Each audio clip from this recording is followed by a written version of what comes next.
여러분들을 축복합니다. 병을 잘 치료하려고 하면 진단을 잘해야 됩니다. 그래서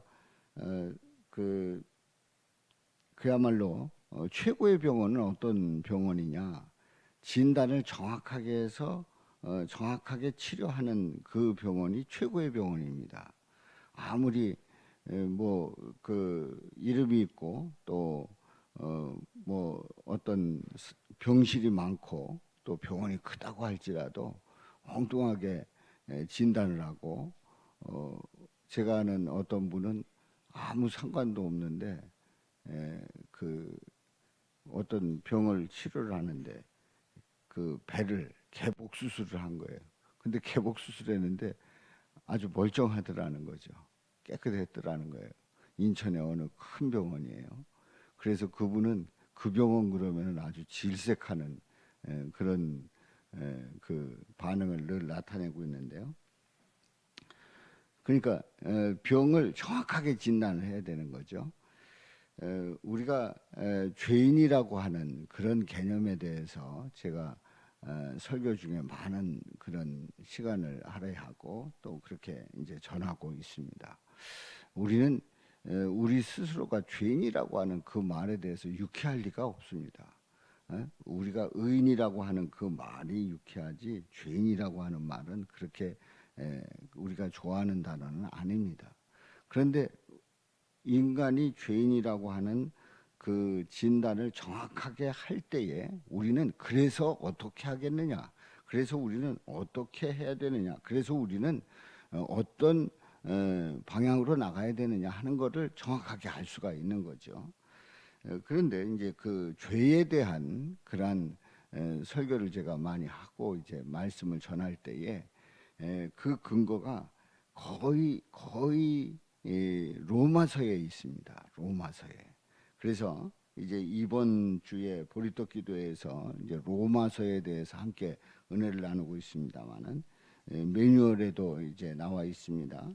이제 구원의 복음 감사의 기도 어제 함께 은혜를 나눴고 그저께 그리고 정죄 불의함 인간이 불의하다는 거예요. 그래서 왜 죄인인지를 보았고요. 오늘은 죄인이라고 하면 어떻게 해야 되느냐? 죄인으로서 끝나는 거 아닙니다. 그게 아닙니다. 칭의 중생함 다시 태어나면 되는 겁니다. 어떻게 살았는가? 어떻게 다시 살아날 수 있었느냐 하는 거예요. 바로 거기에 대한 말씀을 오늘 말씀을 통해서 함께 은혜를 나눕니다.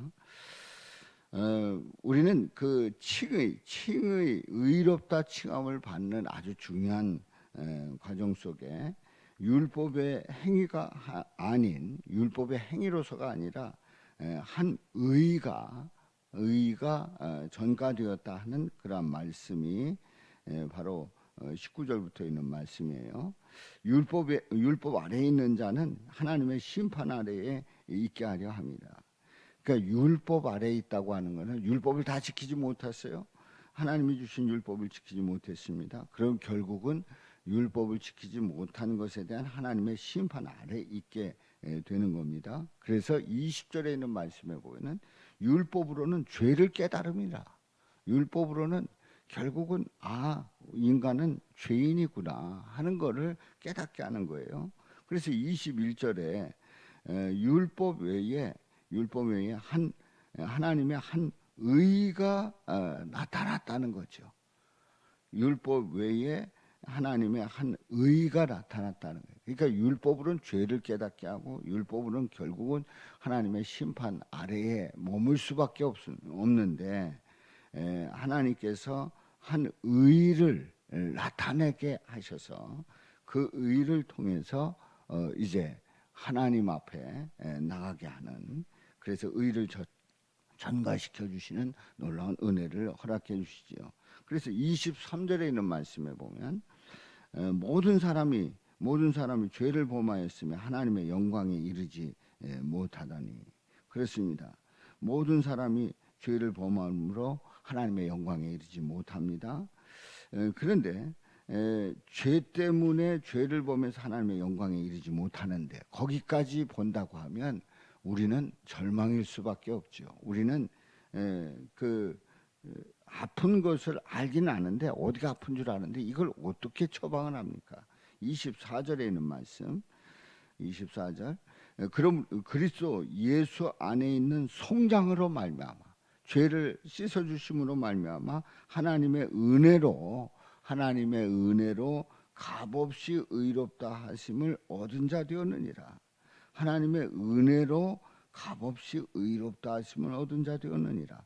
누구 때문에요? 하나님의 한 의가 나타났다고 21절에서 말씀하고 있죠. 하나님의 한 의가 나타난 바로 그 의는 그리스도 예수 안에 있는 속량의 놀라운 은혜를 베풀어 주신 거죠.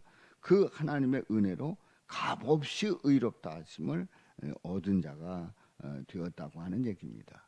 이것은 값없이 거저 주시는 하나님의 은혜임을 깨닫게 되지요. 그래서 칭의에 이른다라고 하는 것은 행위가 아닌 믿음으로 말미암아 칭의에 이르는 거죠. 그래서 칭의의 예증을 이제 4장에서 말씀을 하고 있는데요. 4장 1절부터 있는 말씀에 보면은 칭의의 예증이 누구를 통해서 보여주고 있냐면 아브라함에 의해서요. 아브라함이 하나님을 믿음에 그것이 그에게 의로 여겨진 바 되었느니라. 아브라함의 행위, 할례, 율법 그리고 믿음. 그래서 칭의의 그 예증을 보여주고 있습니다. 그 말씀은 뭐 이 새벽에 자세히 볼 수는 없고요. 그래서 그 칭의의 결과가 뭐냐? 4장 25절에 보면은 4장 25절에 보면은 우리 다 같이 읽습니다. 예수는 우리가 범죄한 것 때문에 내줌이 되고 또한 우리를 의롭다 하시기 위하여 살아나셨느니라. 그렇습니다. 우리 예수는 우리가 범죄한 것 때문에 내줌이 되고 그래서 십자가에서 고난 받으시고 피 흘려 죽으시는 내줌이 되고 또한 우리를 의롭다 하시기 위하여 살아나셨느니라. 우리 죄를 짊어지시고 죽으시고 그리고 다시 살아나시는 그러한 놀라운 은혜를 허락해 주셨습니다. 자, 그래서 오늘 말씀의 결론은 5장 20절 아까 보았던 말씀이죠. 이제 우리가 이제 로마서를 통해서 불의한 왜 죄인인지를 보았고 오늘 말씀을 통해서는 중생함, 칭의 어떻게 살았는가 하는 얘기지요. 이제 거기에 대한 결론 말씀이 5장 20절에 보면 율법이 들어온 것은 범죄를 더하게 하려 함이라. 그러니까 율법으로 죄인이다라고 하는 것을 확인시켜주고 있어요. 그러나 죄가 더한 곳에 뭐가 넘쳤다고요? 은혜가 더욱 넘쳤나니. 죄가 더한 곳에 은혜가 넘쳤어요.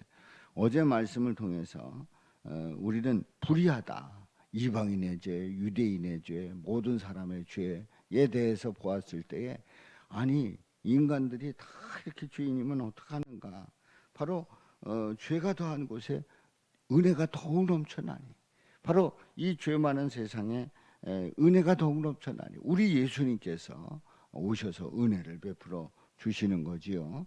그래서 21절에 있는 말씀 이는 죄가 사망 안에서 왕노릇한 것 같이 죄가 사망 안에서 왕노릇합니다. 모든 걸 다 지배하고 그래서 결국은 사망에 이르게 합니다. 그런데요 은혜도 또한 의로 말미암아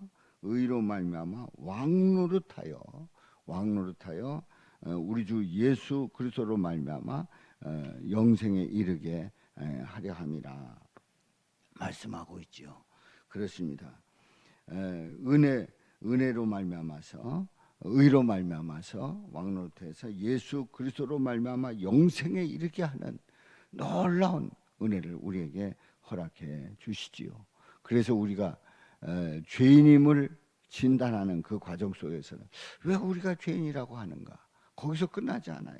은혜를 베풀어 주셔서 영생에 이르게 하는 그 놀라운 주님의 역사를 오늘 이 본문 말씀을 통해서 확인하면서 하나님께 찬양과 영광을 돌릴 수 있기를 주님의 이름으로 축원합니다. 자,